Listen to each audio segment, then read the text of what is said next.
Praise the lord. సోమవారము April 29, 2024. ఈ రోజు దేవుని వాక్యము, యెహోవా నామమును బట్టి నీవు మాకు ప్రకటించు ఈ మాటను మేమంగీకరింపము. ఇర్మియా గ్రంథము 44వ అధ్యాయము 16వ వచనము.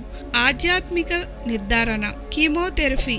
మా మామగారి పాంక్రియాస్ క్లోమంలోని ట్యూమర్ కణితిని మొదటిలో తగ్గించినప్పటికీ తరువాత ఎటువంటి ప్రభావం చూపలేదు.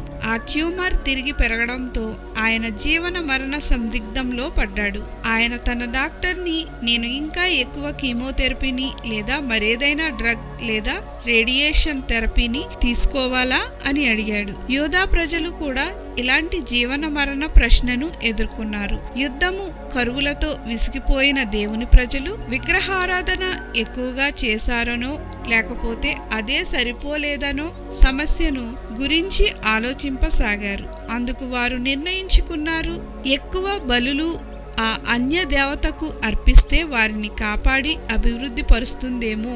ఈ ప్రజలు తమ పరిస్థితిని తప్పుగా నిర్ధారించుకున్నారని ఇర్మియా చెప్పుచున్నాడు. వారి సమస్య విగ్రహాలకు సరైన నిబద్ధతను ఇవ్వకపోవడం కాదు, కానీ వారు ఈ విగ్రహాలు కలిగి ఉండటమే. అందుకు బదులుగా వారు యెహోవా నామమును బట్టి నీవు మాకు ప్రకటించు ఈ మాటను మేము అంగీకరింపము అని బదులిచ్చారు.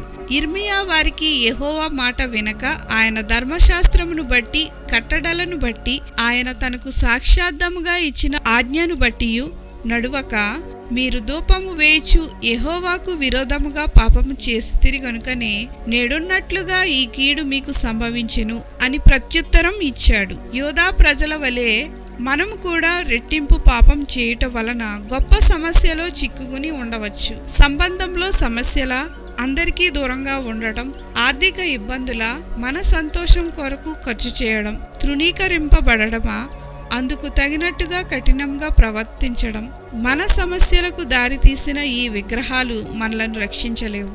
మనం ప్రభువైన యేసు వైపునకు తిరిగినట్లయితే ఆయన మాత్రమే ఈ సమస్యలలో నుండి మనలను మోసుకొని రాగలడు. ఈ పరిస్థితులలో మీరు ఎలా స్పందించాలని ప్రభువైన యేసు ఆశిస్తున్నారు అని మీరు అనుకుంటున్నారు? ఆలోచన చేయండి. ప్రార్థన.